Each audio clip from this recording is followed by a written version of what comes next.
Today on Sekulow, Donald Trump and Nikki Haley face off in New Hampshire tonight.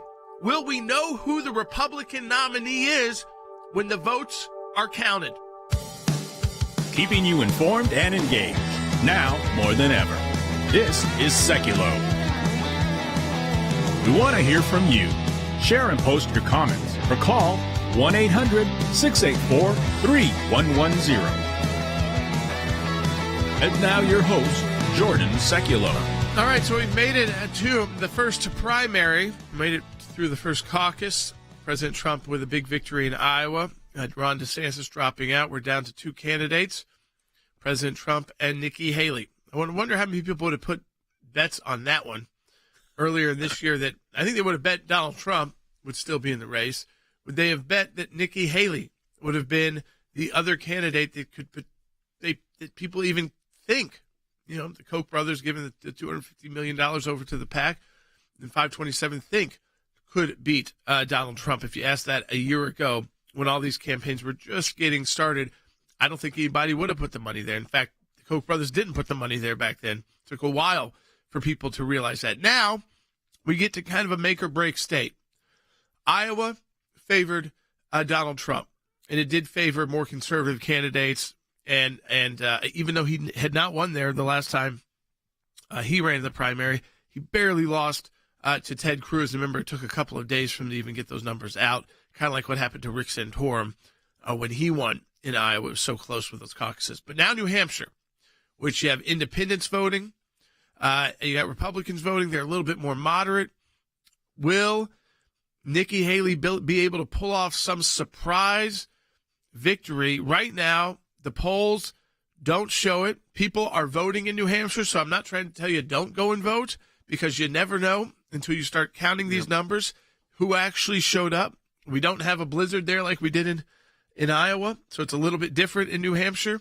And then big decisions had to be made. Ron DeSantis already made a big decision. He didn't want to take another loss. Yeah, so it's interesting here. Nikki Haley's already saying that she is going to continue this fight on to South Carolina, which is her home state. Although the polling there has her down double digits, 30%.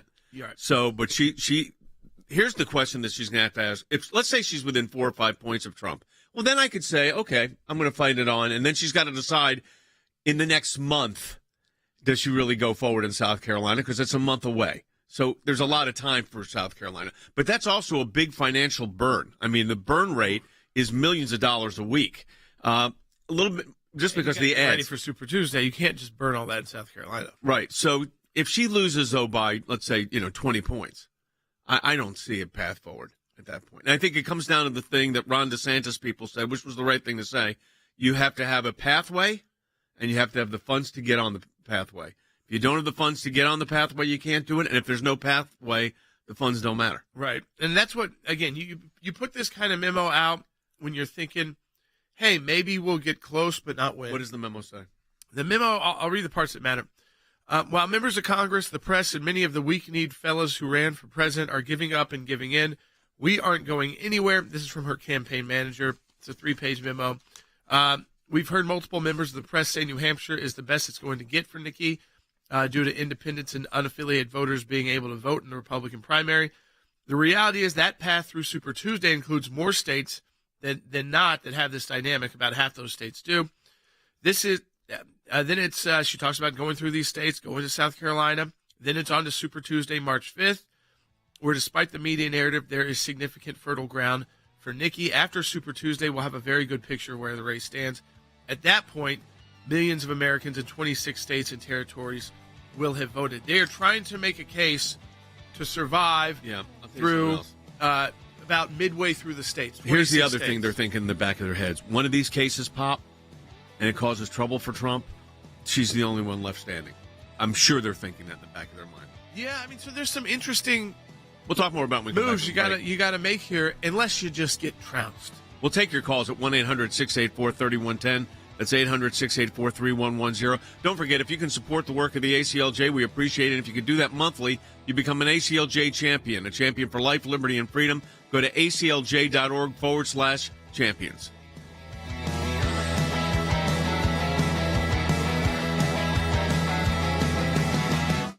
The The first few ballots this morning officially tallied in New Hampshire. Tiny Dixville notch overnight with 6 voters unanimously backing former UN Ambassador Nikki Haley in a race now down to 2 candidates. Trump up 19 overall. Look at this chasm. Among Republicans in the poll, Trump absolutely crushing Nikki Haley. The reason why she's still, it's a big gap there, but the reason why it's only a 19-point gap is that among independents, who are going to make up 40% plus of the electorate tomorrow, in New Hampshire on the Republican side, Haley's actually in this poll winning. Some of those swing voters, and a lot of them, I believe, are going to vote in the Republican primary because that's where the competition is. Joe Biden's abandoned New Hampshire, kind of gave us the finger, and so he's not here.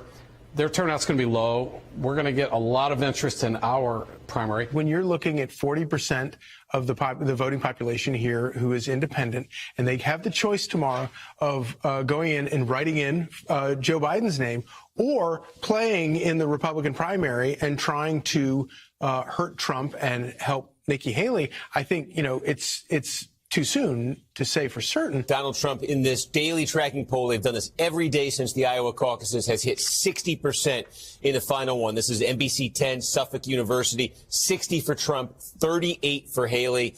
We've seen surprises in a few past New Hampshire primaries, but of this scale to come in down this margin and pull off a win, this would be a surprise for the ages. If Donald Trump wins by, 40 points or wins by 2 points, it's the difference between it's a slow death or a fast death. Whoever does win the nomination, I believe, will unite the Republican Party and has to unite the country. We got a lot of big problems that got to get solved, and people are getting sick and tired of politicians who talk and don't do what they say.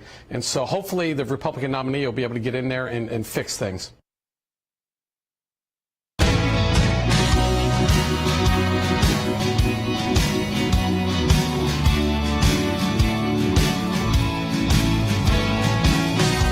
So all eyes tonight are on New Hampshire. Is it a big win for Donald Trump? Does that signify the end of the Republican primary? Nikki Haley is putting out ways it would not be the end and trying to say, well, listen, you've got the Nevada caucus February 8th, except she's not participating in that. So only Donald Trump can get votes in that. And then you've got South Carolina on February 24th. I'm telling you what they're thinking, I think. I don't know this for a fact. Stick around? I think stick around because he is potentially, they view it, with all the litigation, potentially vulnerable. And she would be the only one standing. Now, like you say, you got to have the money to do that. And it may not be there. And even lose your home state to do that strategy? What does she have to lose at this point? Well, if you lose your home state, I guess if you thought this is the only chance you had to run for president, isn't it for her?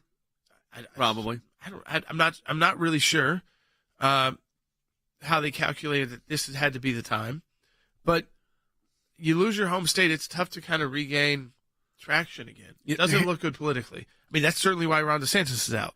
Yeah, and it worked for another candidate who got out like that too, because they didn't want to lose a home state where they were a former governor like Nikki Haley, Jeb Bush. Jeb Bush did that, and Scott Walker did that. I mean, we can go through a list of governors that have done this. I mean, it's right. Kind of a When governor they get to thing. that, they say, I'm not taking that risk. Right. And the numbers in South Carolina are clearly for Trump. This interesting Democratic strategists, though, close to the Biden campaign, this is their kind of the two views that they're dealing with right now, are saying as good as Trump is at mobilizing the MAGA base, he's one of the best motivators of Democrats. On the other hand, another group of top Democrats are saying that the Biden team is too optimistic. James Carville being one of the main ones there, who's been saying that you're being way too optimistic and that Democratic voters aren't enthusiastic or as enthusiastic about Biden as Trump's voters are about Trump. And it is a get-out-the-vote kind of situation. All right, we're taking your calls at 1-800-684-3110, 800-684-3110. Let's go ahead and take Barbara's call out of Utah. Hi, Barbara. Welcome to the broadcast. You're on the air. Good morning. Thank you for taking my call.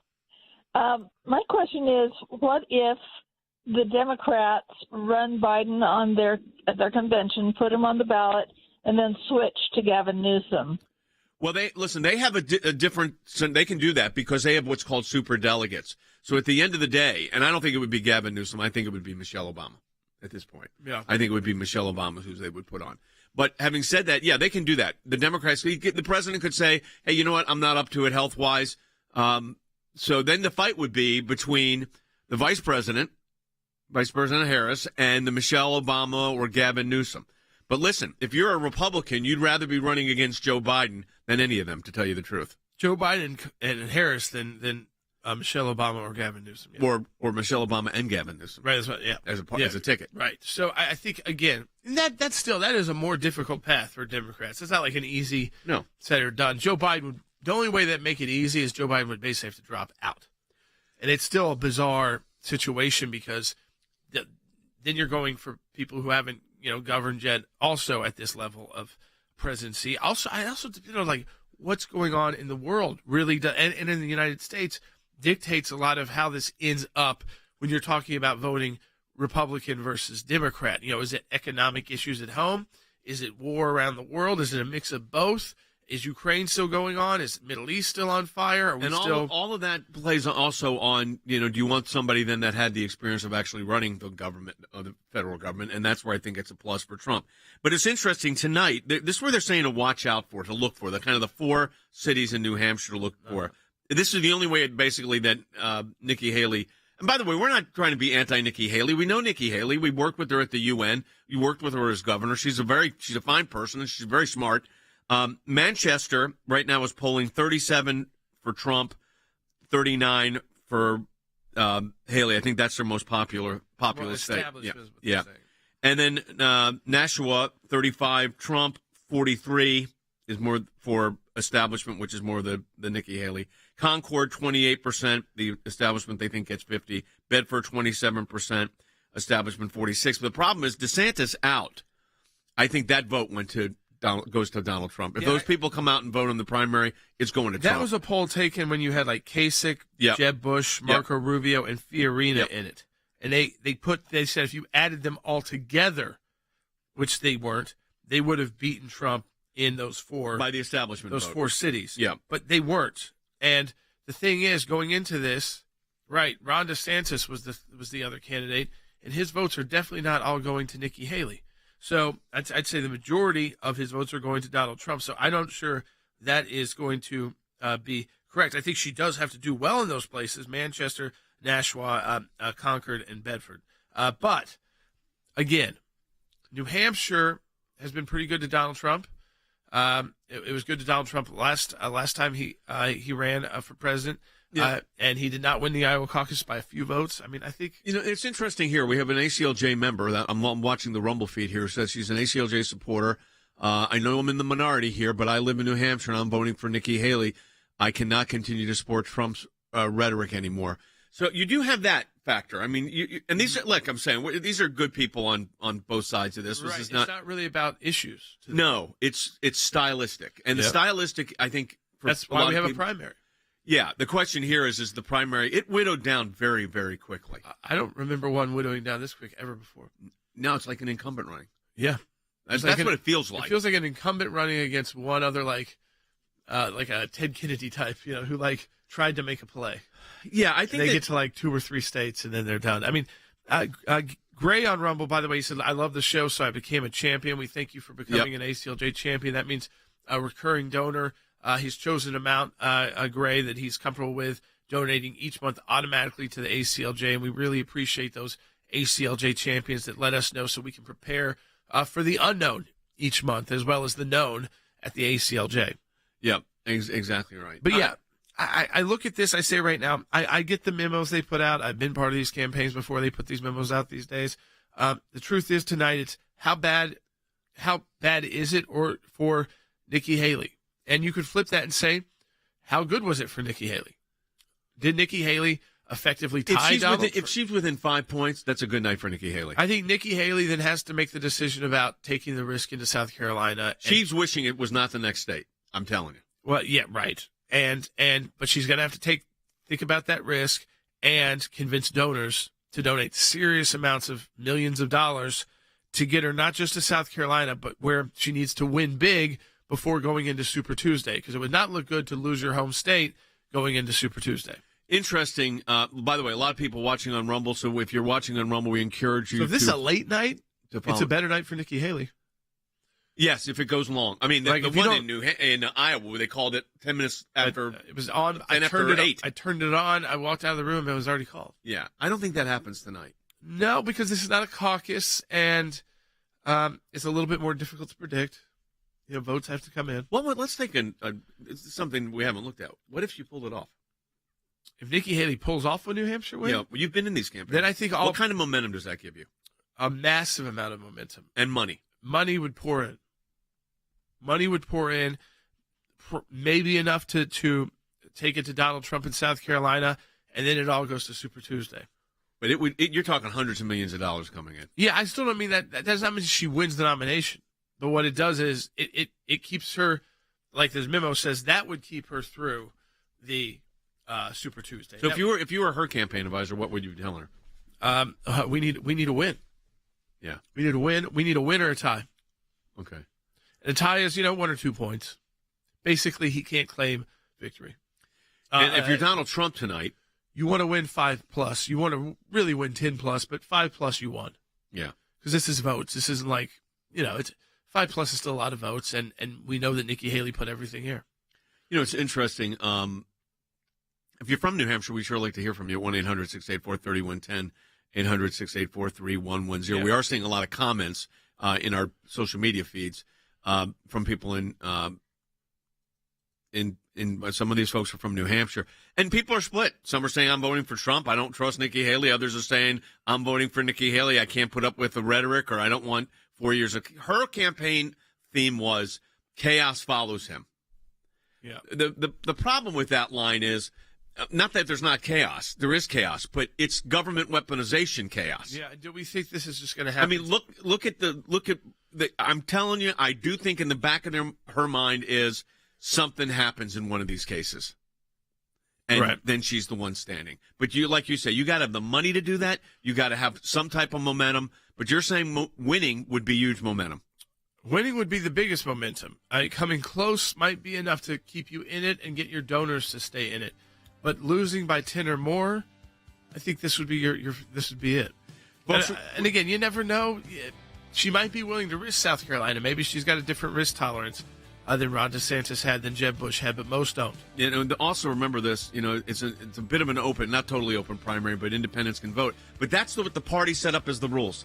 The Republican Party said that's okay to do. There's more independents there than there are Republicans, and a lot of those independents vote Republican. So it'll be very interesting. Don't forget, if you want to support the work of the ACLJ, we appreciate it. ACLJ.org/champions means you're going to support us for life, liberty, and freedom. We've got some major cases coming up we're going to talk about when we come back from the break. Again, 1-800-684-3110. We'll also give you an update on this immigration ruling out of the Supreme Court.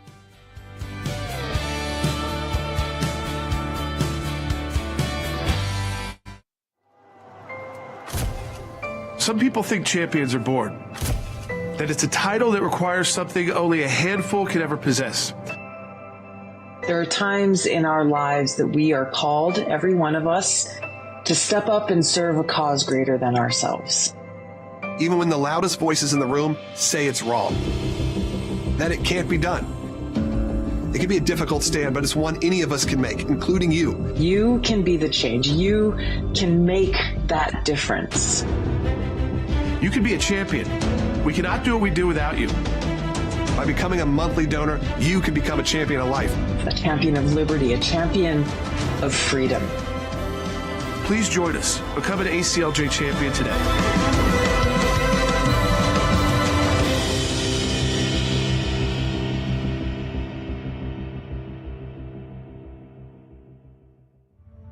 ACLJ champion reporting for duty. And I say it that way because without you guys, I could not bear the news that I'm hearing. You're fighting for decency worldwide. Hey, Jordan. Hey, Jay. I just want to let you know that I've supported ACLJ for 30 years and continue today. Thank you for all that you do. Yes, I'm a small monthly donor for several years. I love that you explain the law according to the Constitution and that you fight for everybody, the big guy and the little guy. I can't think of how many times the ACLJs were working over Christmas and Thanksgiving and New Year's while the rest of us were on vacation. Is there any other organization in our country that would be fighting for these kinds of things? This country I believe is in an emergency. You've said it, Jay, but we are being attacked in the legal realm. We need brilliant and dedicated attorneys for what ails us. Let's make sure the ACLJ has the armor it needs through our giving to fight for us. Please join our family of supporters. Have the peace of mind to face the new year boldly.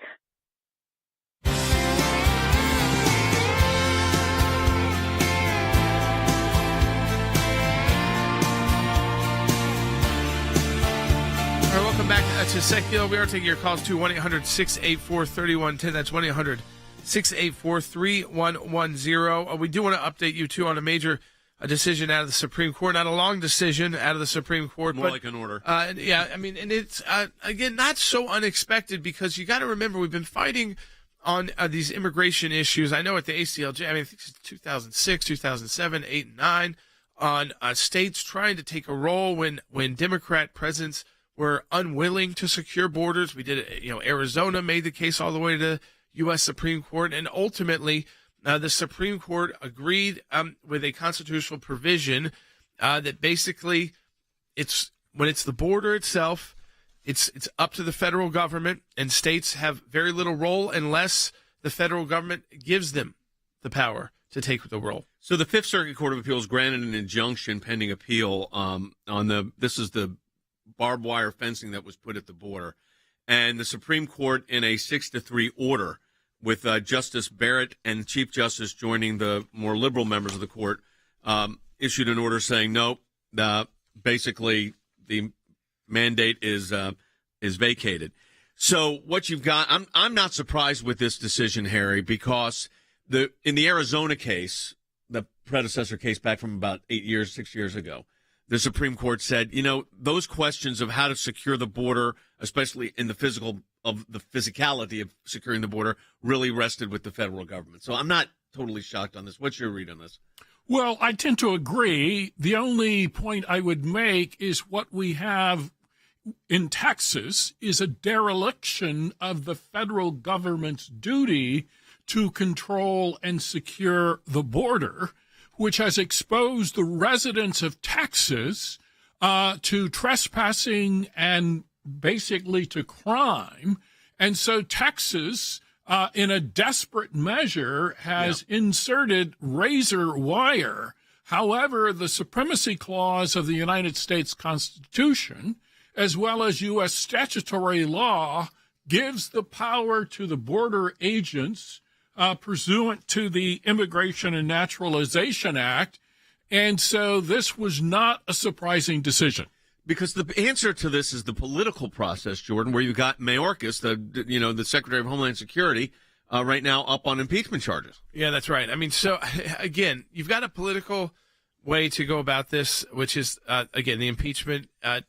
We are supposed to get the actual impeachment counts very soon. And, I think the first one would be dereliction of duty, because that's one that has been decided and determined that that's impeachable. And then we'll get the other three specific counts as well. But there's also then this idea, too, of how much you can do then once you go inside your border. It's a mess.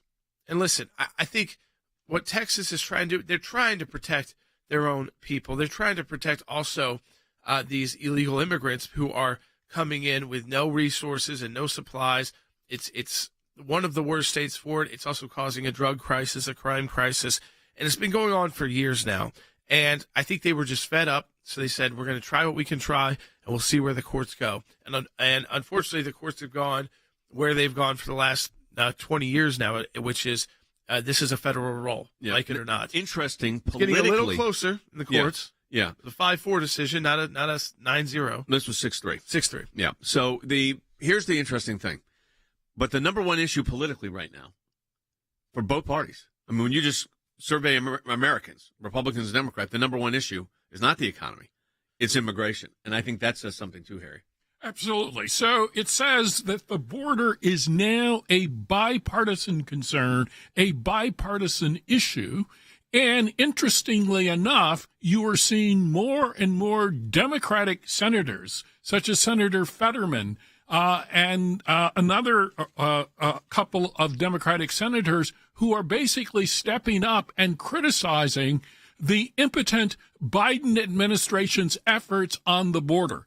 And so I think more and more pressure will be brought to bear politically on the Biden administration to actually execute its constitutional responsibility. So ACLJ Action got involved in the Mayorkas campaign. Jordan, why don't you explain what we've done and what's happened there so people understand it? We have a letter-writing campaign at acljaction.org, and over 6,600 people have written letters to their members of the House of Representatives, because this is focused on your U.S. House member, as that's where this stands right now. They vote to impeach ultimately, and then you go to the trial in the U.S. Senate, where you've got to have the 2/3, and then we'll have another campaign there if we get past the hurdle, which I believe we will in the House of Representatives. We'd love to get that over 10,000, because you think of those 6,600, those are hitting the 435 members of Congress individually. So the more that they hear from people from around the country, the better. And ACLJaction.org is right on the homepage. This doesn't cost you a thing.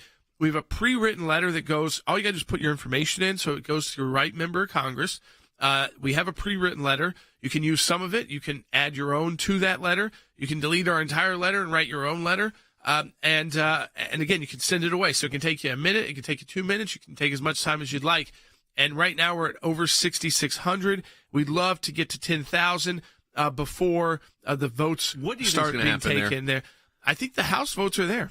I mean, it's a majority vote. So it's an articles of impeachment. Now, in the Senate, I don't think you get a conviction. 2/3, it's very tough. I think in the Senate, it's tough to see. Not impossible.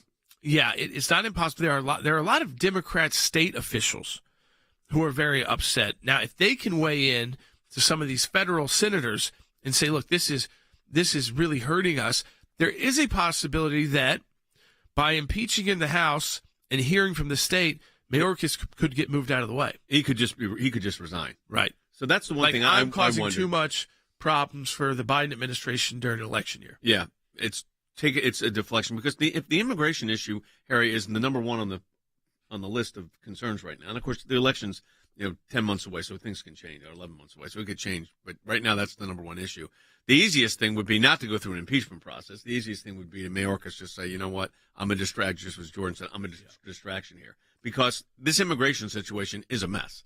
Absolutely. And so if you look at the city of Chicago, which is a left-wing, so-called progressive city, more and more residents in Chicago are becoming upset, and basically they are coming out against the mayor of Chicago, and they are left-wingers themselves, but they're saying this type of immigration, illegal immigration, which is overwhelming the resources of Chicago, it's unsustainable. It's unsustainable in New York, Baltimore, Philadelphia, and many other American cities.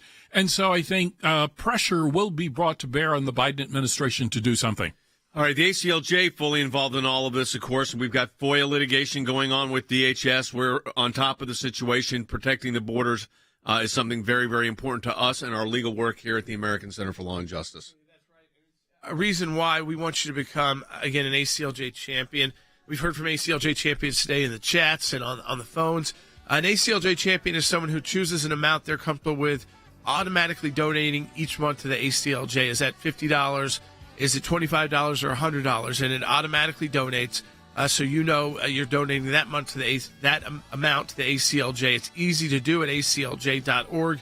You'll see it right on the homepage. And our champions, you're at the tip of the spear, because we know those resources are going to be available for us each month, whether we are working on an issue that we're already spending resources on, or a brand new issue that we didn't even know was coming. We're ready to go because of ACLJ champions. Donate today. Become a champion at aclj.org. We'll be back second half hour. The ACLJ has a 30-plus year history of fighting on behalf of you, our members, in support of life, abortion's murder, religious liberty. A Turkish court has freed American pastor Andrew Brunson. Justice, personal freedom, and constitutional government. Our freedoms are under attack. Now, more than ever. We are not going back! Abortion is healthy! Yet another week of violence. They use their power and influence to push deeply un-American causes that threaten to destroy our country. Abortion on demand, socialism, and inflation, cancel culture, weakness in the face of our adversaries. We owe it to our kids and grandkids to defend the things that make this country great. It's time to take the gloves off and uphold American values. Go to acljaction.org to learn more.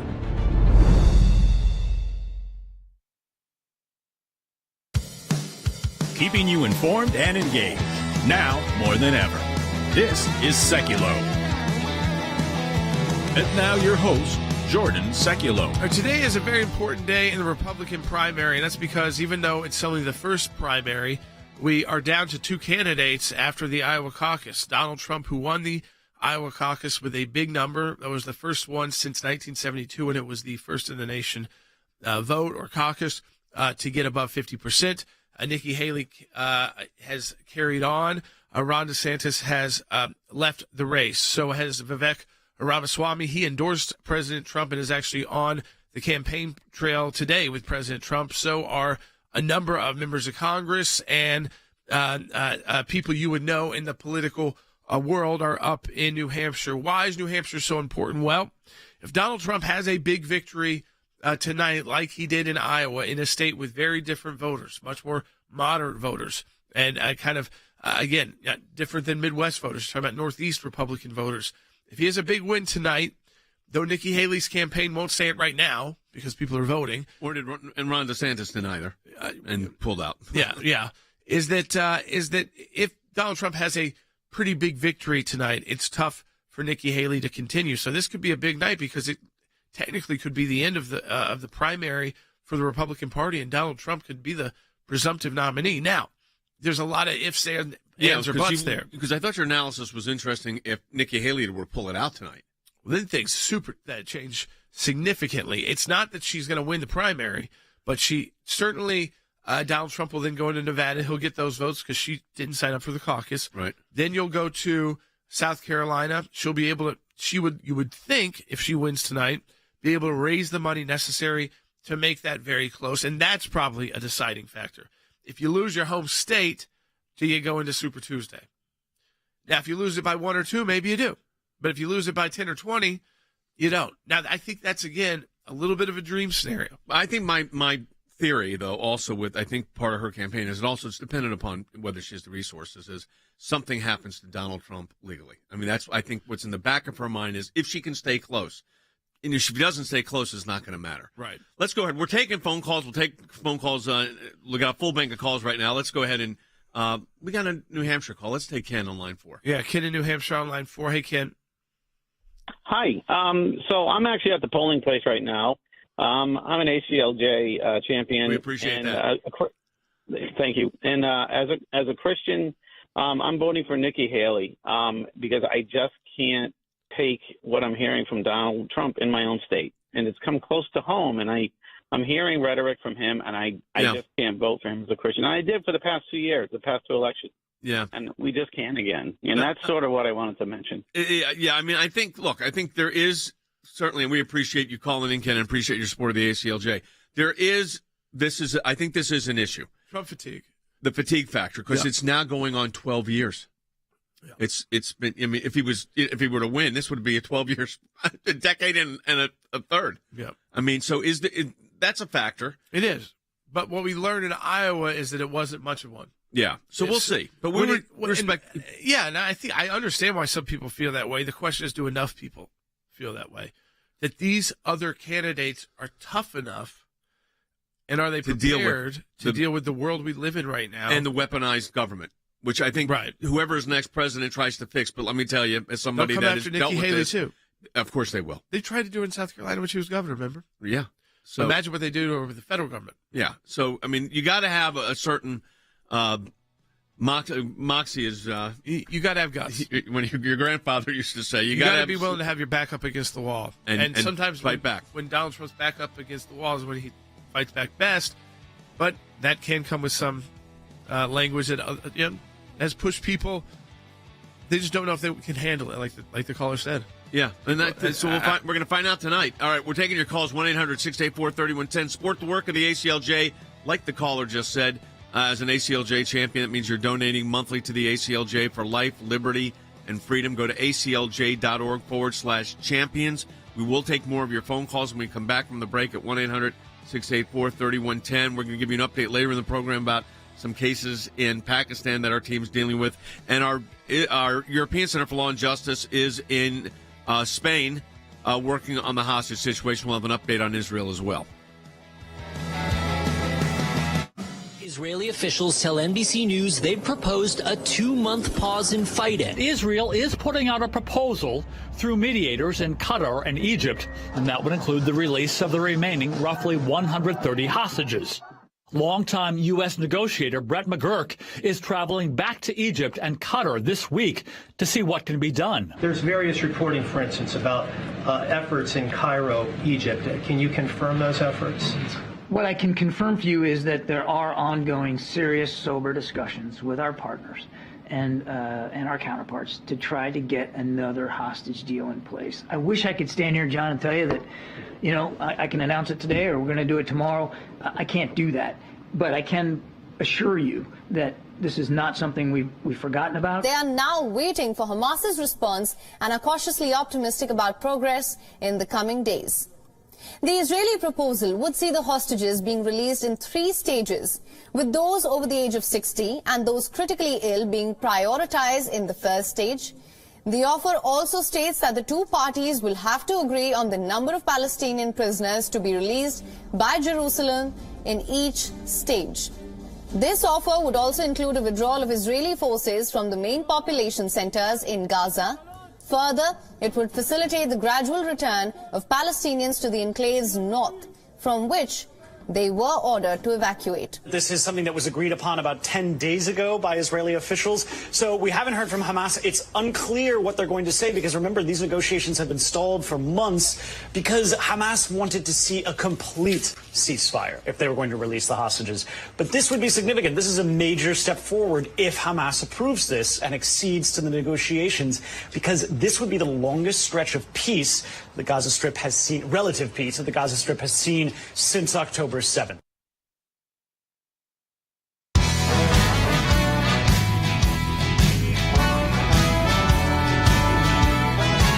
Now we go back. I'm going to take more of your phone calls at 1-800-684-3110. I want to go right to New Hampshire with Pat on line 5 because, again, more calls from New Hampshire the better to learn what's going on there. Hey, Pat. Hi. Yeah, I voted this morning, and I live in a small town. I found it very difficult to get out of the polling place for all of the independents signing back up to be unassigned again. Yeah, and because in New Hampshire you're allowed to do that, but and your polling place was pretty packed? Yes, and I live in a small town, and it was like 9 o'clock in the morning. Yeah, that's what I mean. Look, the party rules allow it. The New Hampshire law allows it. So it's going to depend where these. So when you say they were signing back, so they go in, they vote they're an independent, then they decide to vote in the Republican primary, and then after they vote, they go back and sign up as unassigned again. Yes. So it's a 1-2-3 move. Yeah, and they're allowed to, under New Hampshire law. It's very rare that they can do this. You're already back to being independent. And is that slowing? How's it affecting your timing of getting in and out of the ballot box? It was fairly smooth going in, signing in, getting a ballot, voting, and then getting my thing into the machine. But as far as getting out of the building, there was a line turned around almost back to where you put in the ballot of people waiting to sign back up to be unassigned. That's where you said that it could be interesting. Yeah, and that's, again, you can't. Is that a good sign for Nikki Haley? You know, in most states you could say yes, but in New Hampshire, so many people are independent. 42%. That Donald Trump does well amongst independents too there. Yeah. And so independents aren't all the same independents in New Hampshire. So I think, listen, the more independents that are voting is probably better for Nikki Haley. I don't know if it's not like she's winning 7 out of 10 of those. That would be shocking. Yeah. Dion's calling from Washington. We're taking your calls at 800-684-3110. Dion, welcome to the broadcast. You're on the air. Hello, Jay. How are you? I'm great. Thank you for taking my call, sir. Sure. I don't know if this should be speculation or scenario, but I think if Nikki Haley comes in closer in New Hampshire to Trump, that would probably give her incentive go to her own state, which I guess she's planning to do. And depending on, how New Hampshire does, she might fare better in her home state. And I think she's going to stick in, and I think she's going to – we need a debate. And Dion, that's a really good question. So if she – let's say she wins, which is not likely based on the polling, but the polling could be totally wrong. Yep. If she were to win and you said she gets all the money, what about the debate factor at that point? I think you'd have to rethink it if you're Donald Trump. Iowa was Trump. New Hampshire was Haley. If it went that way, Haley. I don't see that number right now, but who knows? Then do you have to do a debate, which he does not want to do, and I think Nikki Haley does want to do. Yeah, I think you have to rethink it if you're Donald Trump. I mean, again, you'd say, okay, she's going to go into her home state. I wasn't able to win this in New Hampshire. Can I put an into this in South Carolina? Well, what if I'm saying if she won New Hampshire or was close. Right. Yeah. So he's thinking, I wasn't able to put an into this New Hampshire. Could I put it into it in South Carolina and beat her in her own state? Is doing a debate worth? Is that going to be more helpful in that? I think they'll just have to start, discussing that. I don't think any decisions will be made today about that. I think the only decision that can be made today is if Donald Trump wins, is whether Nikki Haley has any chance in moving forward in this election. Yeah. All right, we're taking your calls, 800-684-3110. Anthony, Pennsylvania. Anthony, go ahead. I hear from a lot of people upset that we only have a two-party system, yet the media completely ignores Jill Stein over on the Green Party. There's almost zero coverage of Kennedy, and they're not even reporting on Dean Phillips and the other couple people that are trying to get on the Democrat ticket. And it shows that the media is 100% behind Biden, that they're doing a great disservice by not reporting on other voices. I think that there was a lot of reporting on Kennedy, and I think one of the issues that they face the media is that those parties don't have these kind of major contested primaries where hundreds of millions of dollars are spent. So it's not as interesting for the networks to put out 10 correspondents in Iowa and 10 in New Hampshire and 10 in South Carolina. And let me tell you what the media doesn't want. The media does not want this primary to be over tonight. I will tell you that. I don't care if you're MSNBC or Fox News. If the primary is over tonight, effectively for the Republicans, and there's no primary on the Democrat side, the general election starts next week. Not technically. Would be the longest general election in U.S. history, I think. Yeah, it won't and certainly in modern be, time. but it really would be effectively a general election starting like this week. How you've run those kind of campaigns? You've been involved heavy in those campaigns. The money expenditure, if you're having to do a general election starting in February, would be. It's interesting. Do you just go quiet for a while? Does everybody just kind of? I was going to ask you what you thought about that. Do they? You could let everybody catch their breath. Yeah, you could catch your breath, reassemble your team. Look at some of the other candidates and the people that they had that were good, and say, okay, maybe that guy was really good on that team. We should get him on our team. Does that happen a lot? It happened a lot before Donald Trump. Now, Donald Trump is pretty much sticks with his team, but that doesn't mean he doesn't see talent in other places. So, if he said, that they did pretty good, or that Ramaswamy team was able to take a guy from nowhere, and that was pretty interesting. So maybe I want to use some of his digital team, things like that. It does give you the time. It would give you way more time to put that together. It would also give you a lot of time to fundraise. Yeah. You basically have unlimited time to fundraise. But guess who else does then? Joe Biden. Right. And he's raising a lot of money. Because they're going to know, too, that you've got that time. Now, he's got to still be president of the United States. Yeah. But he'll tie every official event to a fundraising event. All right, let's take Robin out of Virginia on line one. We're taking your calls at 800-684-3110. Full bank of calls right now. There'll be lines opening up shortly. Though, Robin, go ahead. You're on the air. Hey, guys. My question is, if Nikki Haley should pull out for whatever reason and Trump does get disqualified, where are we at that point? Well, he's not going to get – I'm holding in my hand the brief on the disqualification case. Robin – I hate calling predictions on Supreme Court cases because notoriously things can happen. But just after living with these briefs for 2 weeks every day, 20 hours a day, getting ready to do the reply brief at the end of the month 1st of February. The arguments will be February 8th. We're going to get a decision, I think, before Super Tuesday. Here's my thought. I don't see any way in which the Supreme Court's going to vote in favor of the disqualification line that the Colorado Supreme Court did. If they did, though, okay, these people have suspended their campaigns. They have not closed their campaigns.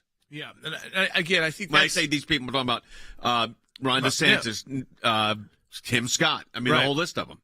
Suspended, not closed. Right. It takes a whole process to actually close a campaign. It can take months. And so that is why they do that. They do that because while at the moment they see no path to victory, they all know that you cannot predict the future.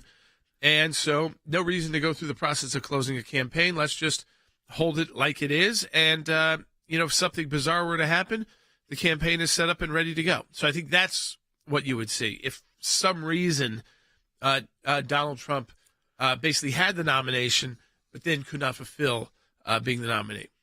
Yeah, I think that, like I said, by the way, the only way he would be off the ballots would be if these disqualification cases worked. Right. Because even if he was convicted on one of these other cases, you're not off the ballot. No. Elizabeth from Minnesota is calling. She's online too. Elizabeth, go ahead. Hey there.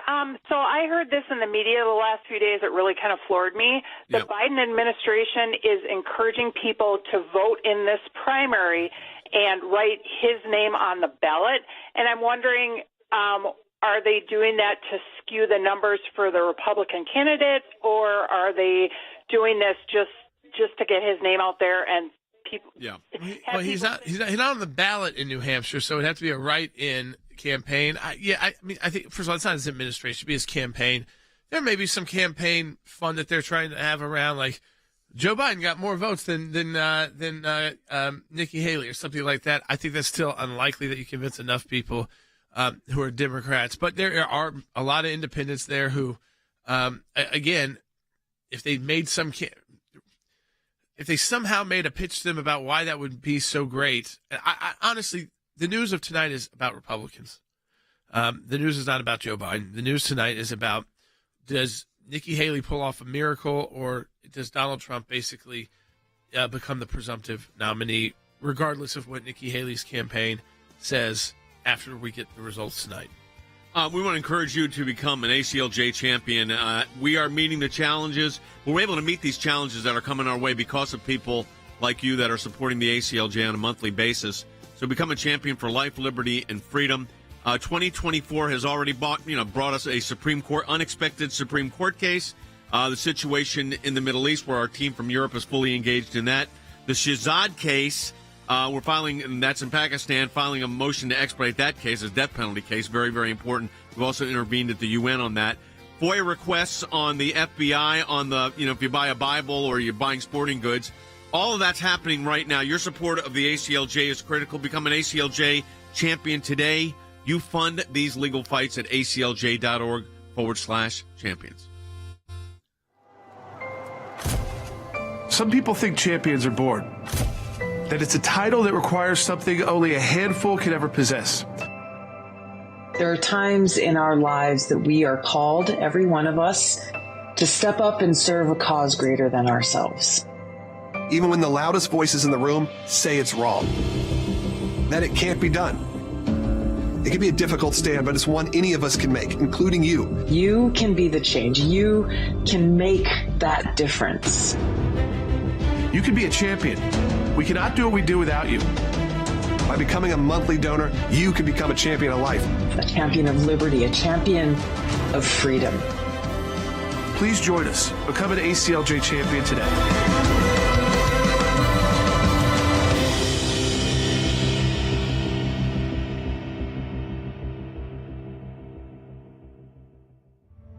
ACLJ champion reporting for duty. And I say it that way because without you guys, I could not bear the news that I'm hearing. You're fighting for decency worldwide. Hey, Jordan. Hey, Jay. I just want to let you know that I've supported ACLJ for 30 years and continue today. Thank you for all that you do. Yes, I'm a small monthly donor for several years. I love that you explain the law according to the Constitution and that you fight for everybody, the big guy and the little guy. I can't think of how many times the ACLJs were working over Christmas and Thanksgiving and New Year's while the rest of us were on vacation. organization. Is there any other organization in our country that would be fighting for these kinds of things? This country, I believe, is in an emergency. You've said it, Jay, but we are being attacked in the legal realm. We need brilliant and dedicated attorneys for what ails us. Let's make sure the ACLJ has the armor it needs through our giving to fight for us. Please join our family of supporters. Have the peace of mind to face the new year boldly.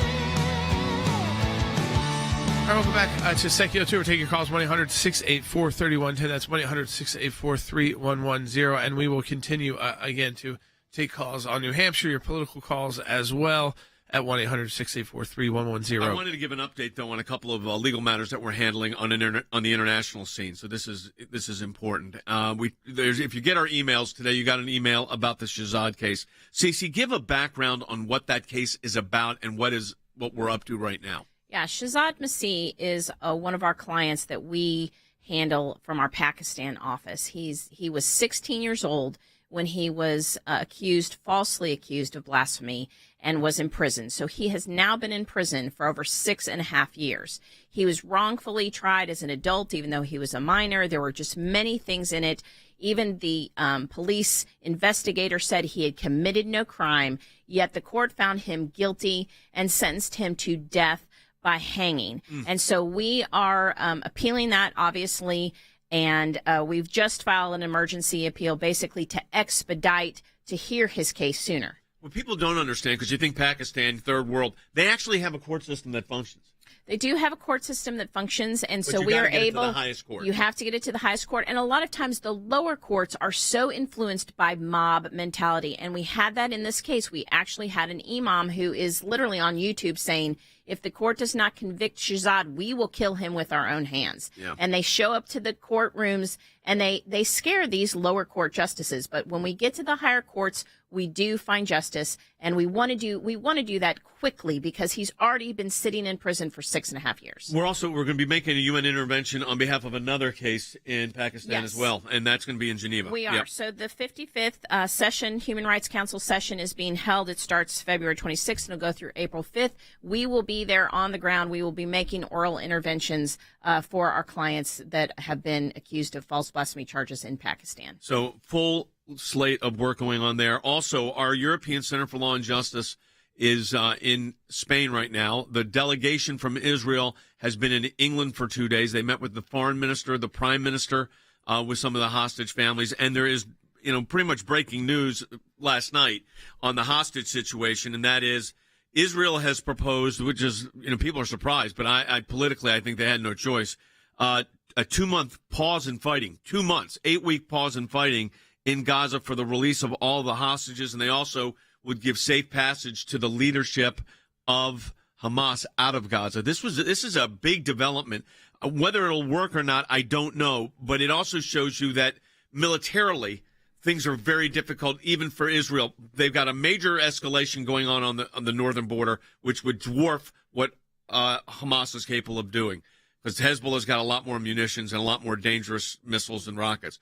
Also, the Israeli military, I watched I-24 News, which is the Israel news broadcast here in the United States, and they were saying that they think they've eliminated 20 to 30% of the Hamas terrorists right now.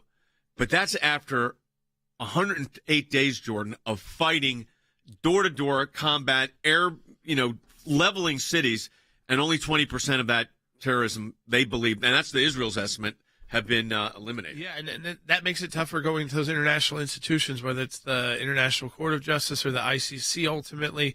When you see the images out of the Gaza Strip and you see how could that only be 20% of Hamas capabilities? I mean, they are still able to fire off rockets. They do have this unbelievable tunnel system, which is much more advanced than I think we all realized. And we saw that you could drive vehicles, big vehicles, through some of these tunnels. You could live in these tunnels for long periods of time, for years, if necessary. So, again, it is a little shocking, though, to hear that number after you see the amount of destruction in Gaza, and you would think that cleared out more than 20%. But you do realize why the people in Israel want these hostages home, that more than they care about how much of Gaza they've destroyed. Yeah, I think that, well, the populace clearly, I think, is leaning in that direction, and I think Bibi's government is in serious jeopardy. But it does impact, I mean, the visuals, what I call the atmospherics of a case, really do impact, CC, these international institutions. They do, and they will use it also because they're already anti-Israel. You know, with when we see the devastation that's happened, and it's only 20%, you get concerned because of proportionality. But proportionality doesn't really mean what you think it means. But in world you can perception, eliminate. That's right. You can eliminate the threat, which is what Israel's trying to do. But again, like you said, what you see, then the international tribunals can use that and say, you know, Israel, you've gone too far. I am as pro-Israel as anybody in the world, and I think that what Israel should destroy Hamas and eliminate the threat completely.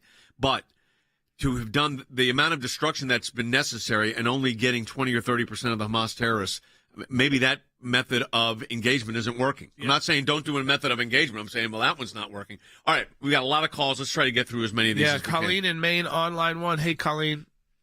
Hi. I was calling because we have an ongoing situation here. Our Secretary of State has gone on record recently stating that she wants to have the courts rush this through for Trump being taken off the ballot. I guess they're going to leave it on temporarily until they hear what Colorado decides. But in the meantime, she has made the statement that if he is left on the ballot permanently, she is not going to count the vote. Well, she can't do that. Not gonna she can't do that. If the Supreme Court, I'm holding the briefs in my hand. Anymore. No, it's now listen, the Supreme Court case coming out of Colorado that is now with the U.S. Supreme Court that we are counsel to the Colorado GOP. I'm holding the Supreme Court briefs. If they rule in our favor, the Secretary of State can say whatever she wants, but let me tell you reality. She has no choice because then she's violating federal law and a Supreme Court mandate. So if we win, they can't do that. Period. And it's the fight is over in Maine. And in every state. All right, let's take another call. Yeah, we'll go to Jared, Massachusetts on line 3. Hey, Jared. How are you doing? I had a quick question. So I'm a big Nikki Haley fan, supporter. But I'm a little bit worried, too, because I know it's a bit of a long shot that she would actually win. But let's just say she does win the primary. Do you foresee that Trump would be really humble himself and, actually take the loss? Or do you think he would just go ahead and go third party and then somehow split Haley and Trump support, and then Biden would sneak in with the victory? I would, I don't think we've gotten far enough down the road to even know his thinking on that yet, because you also are running late on by the time you go through the process to be a viable third party and get on the ballots, very difficult. Very, very difficult. I mean, because you have to, it'd have to be like the Libertarian Party taking Trump, and that's not going to happen. No. So I do think that it's outcome determinative. Yeah. That's the way I view it. I mean, anything can happen, but it's outcome determinative. Yeah, and right now, that's the reason we have primaries. And that's the reason, by the way, that states like Colorado shouldn't be meddling in the Republican or Democratic primary. I think we're going to carry the day at the Supreme Court, but I assume right now I'm behind by 3. That's how I like to view these cases, even though I'm more confident than that. But you never get overconfident in these cases because they're complex. Well, I think it's true when you're these campaigns, too. You want to go into these election days with your staff thinking they got to work double the amount as hard to even get to a victory. You don't want to ever assume you're going to get a victory. You do that and you end up losing. Again, doesn't mean you can guarantee victory by working harder, but you certainly want to leave it all on the table. You heard Ron DeSantis say that. That's certainly how you want to leave campaigns if you are at the end of one. Now, I'm not saying Nikki Haley's 100% at the end of one, but it could be tonight. I mean, this could be the end tonight. It doesn't have to be. It might not be, but it could be. And that's why tonight is even more interesting than usual in New Hampshire, because it's not all about just, okay, what's going to happen in South Carolina? It's going to be whether or not South Carolina even matters. Yeah.